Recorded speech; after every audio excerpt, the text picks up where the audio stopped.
Jums patinka valdyti stovyklą? Taip, aš labai džiaugiuosi, kad esu stovyklos vadovas, nes mes turim gerus labai vaikus. Jūs esate patys geriausi vaikai. O kiek jūs kartų esat skridęs su lėktuvu? Daug kartų sunku būtų suskaičiuoti. O į kokią šalis? Kaip? Į kokią šalis? Taip, į kitą šalį skridau. O į kurią daugiausiai? Daugiausiai tikriausiai į Švediją. O esam skridę ir į Filipinus, į Argentiną, į Kubą. O kitais metais bus ta stovykla? Žinau, kad bus vaikai stovykla. Ar busit stovykloje kitais metais? Taip. Šitą stovyklą. Jo. O tavo patiko šitą dieną? Taip, man labai patiko, dėl tai nes aš buvau pirmą kartą lėktuve. O tavo, kuri tu lėktuvas mėgstamiausias? Nu, kokia spalva? Rožė.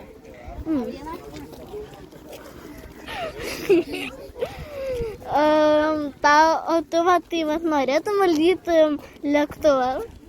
Nelabai, dėl to, nes aš nesusitvarkyčiau.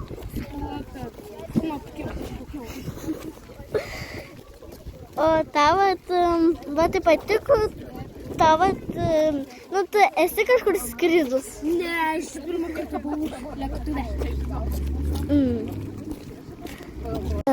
Taip, pirmas klausimas. Esi skridus su lėktuvu? Esu 2 kartus skridus į Norvegiją ir į Ispaniją.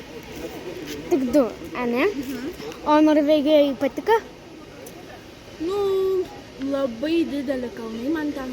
O tu susitvarkytum pilotų kabinoje su tais mygtukais? Ne. O mokėtum remontuoti lėktuvus? Ne. O jums patinka šis darbs? Labai patinka. Pats geriausias, nėra geresnių. O nuo kada pradėjote jūs dirbti? Kai baigėsi mokslai universitetą, tada atėjau dirbti šitą įmonę. Dirbau Vilniuje, o dabar jau 6 metus dirbu Kaune. O nuo kiek jūs metų pradėjote dirbti? Nu, po studijų. O jūs esate skridęs su lėktuvu? Esam skridę su lėktuvu. O kiek kartų? Kur esat? Nu, kiek mums pavyksta patostagauti, tiek ir stengiamės skristi. O kur esat buvę? Tenerifėje. Levolendai. Mes važiavom su mašina. O jums tose šalyse patiko? Patiko. Bet čia geriausiai ir gražiausiai. Lėktuvą ir ieškau to, ko negalim pamatyti tokiam. Tokį kažkokį mikro įtrūkimą, nuo kurio, pavyzdžiui, iš lauko yra visas lėktuvo skinas, fiuzeliažas, kuris, tokia aliumininė skarda, taip, jis turi daug nedydžio.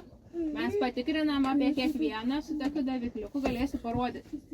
Ir jeigu randam 1 milimetro įtrūkimą, tai būtina jį suremontuoti. Jeigu nesuremontuosi šitą įtrūkimą ir aš pamiršiu, nepamatysiu, kai skrisim, gali lėktuvo stogo numirti.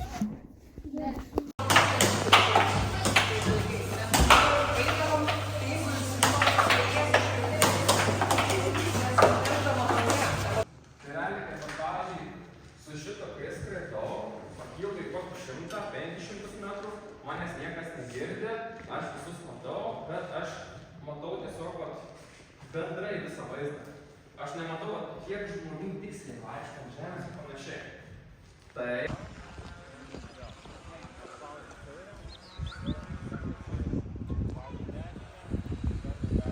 Kamera, spindžiamin, vadinasi.